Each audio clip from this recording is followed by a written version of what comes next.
Halo teman semua, balik lagi sama aku dan sekarang kita udah di part 3 dimana untuk part kali ini aku bakal ngejelasin cara membuat adjustment journal atau penyesuaian, lalu memposting adjustment journal ke general ledger atau memposting penyesuaian ke buku besar, dan yang terakhir membuat worksheet. Jangan bosan-bosan ya nonton video aku.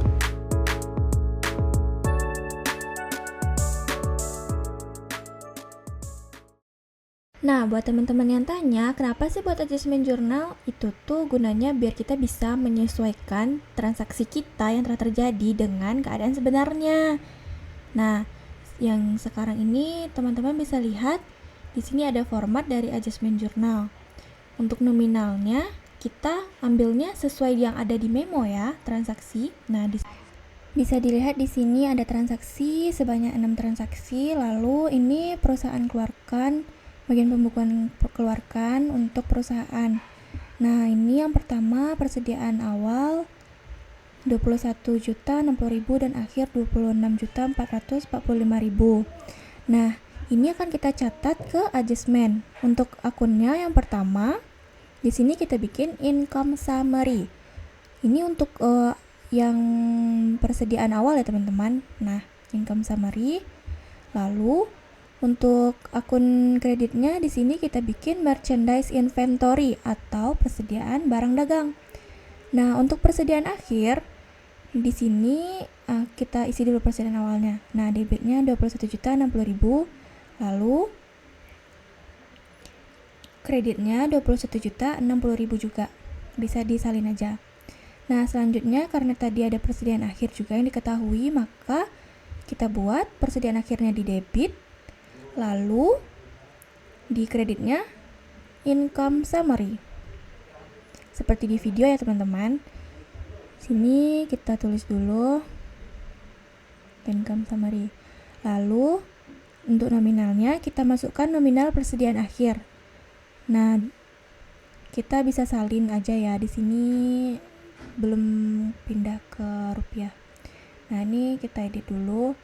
Nah, lanjut untuk transaksi yang kedua, sewa yang telah menjadi beban. Nah, di sini kita masukkan akunnya karena sewa menjadi beban, maka prepaid rent atau sewa dibayar di mukanya kita letakkan di debit. Lalu untuk rent expense atau untuk sewa beban sewanya kita letakkan di kredit. Nominalnya sesuai yang tadi teman-teman yang ada di transaksi memo. Lanjut ke yang 3, diterima dari pembelian hijab. Nah, ini kita mendapatkan cash untuk pembelian bulan depan. Nah, ini kita tambahkan cash, lalu yang di kreditnya itu tuh pendapatan diterima di muka. Kita masukkan nominalnya sesuai yang ada di memo, yaitu 1.080.000. Untuk kreditnya bisa langsung di copy saja. Nah, lanjut ke transaksi yang berikutnya. Di sini ditaksir kerugian atas piutang 2% nih dari jumlah penjualan. Nah, untuk cara mencarinya ini kita nggak bisa langsung. Kita lihat ke balance sheet awal, berapa sih piutang perusahaan kepada kita.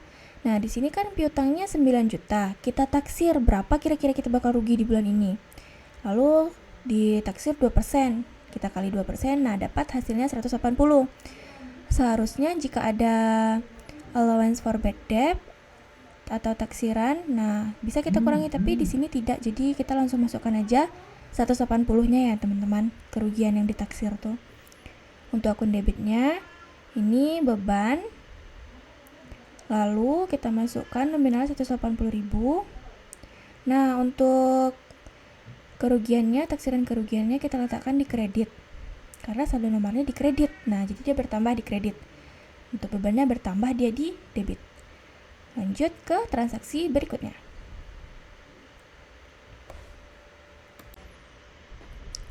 Nah, telah dijual barang, namun belum diterima. Kita udah menjual, maka penjualan kita bertambah.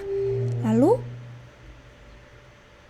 piutang bertambah di debit, lalu penjualan kita bertambah di kredit. Nah, ini akun piutang, akun receivable, lalu di kreditnya sales atau penjualan kita. sebanyak 600.000. Kita catat seperti yang di video. Sekarang kita lanjut, diketahui PPN masukan dan PPN keluaran. Nah, kita tulis di adjustmentnya, yang pertama akunnya itu adalah fade out. Fade outnya kita letakkan di debit, teman-teman ingat, fade outnya kita letakkan di debit. Nominalnya sesuai yang ada di memo tadi, teman-teman. 6 juta. Lalu untuk fade out nih PPN keluaran. Nah, di PPN masukannya kita letakkan di kredit. Nominalnya sesuai yang ada di transaksi memo tadi. Lanjut, setelah itu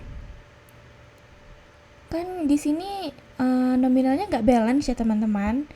Lalu kita letakkan income summary-nya di tempat kita cari dulu selisihnya nih. Cari selisihnya. Nah, ini selisihnya. Lalu akunnya income summary. Kita letakkan di di kredit agar balance sama dia. Seperti di video. Lanjut kita ke transaksi berikutnya. Di sini ada penyusutan peralatan. Nah, sebelumnya kita lihat dulu cara mencarinya. Ini akunnya kita masukkan dulu ya. Karena itu akunnya penyusutan, maka kita tekan beban penyusutannya di debit, lalu akumulasinya di kredit. Tadi kan ditaksir penyusutannya kan 2% nih dari peralatan. Untuk mendapatkan nominalnya, kita lihat di part sebelumnya kita kan udah bikin trial balance nih. Kita buka trial balance kita, berapa equipment kita atau peralatan kita. Nah, lalu peralatan kita kali dengan tadi 2%. Nah, selanjutnya equipment ini kita kurangi nih. Kita kurang sama 2%-nya. Nah, hasil pengurangannya itu lalu kita masukkan ke adjustment kita. Seperti di video ya, teman-teman.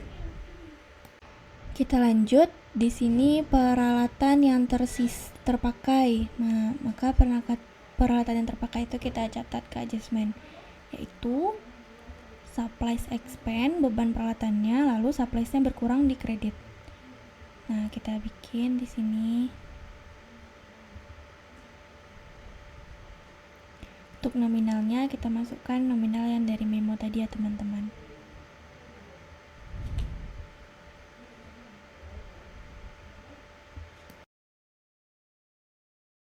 Kita lanjut, nih transaksi terakhir, beban gaji yang belum dibayar, yang harus dibayar bulan depan nih.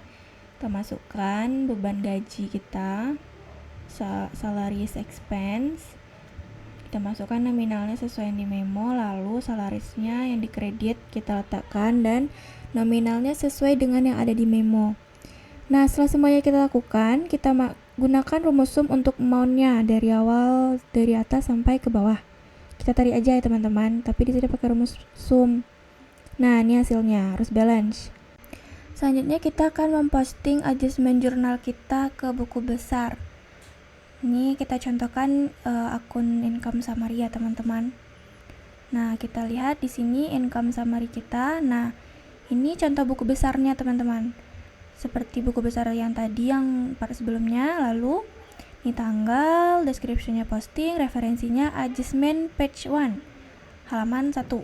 Nah, ini kalau debit kita letakkan debit, karena income summary harusnya di kredit, maka dia di balance-nya minus teman-teman.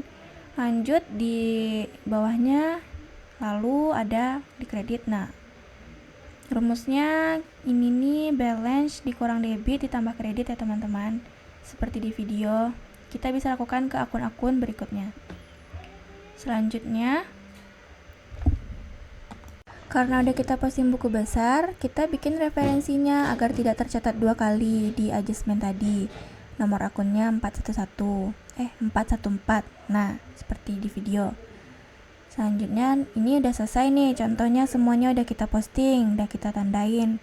Kita sekarang membuat worksheet.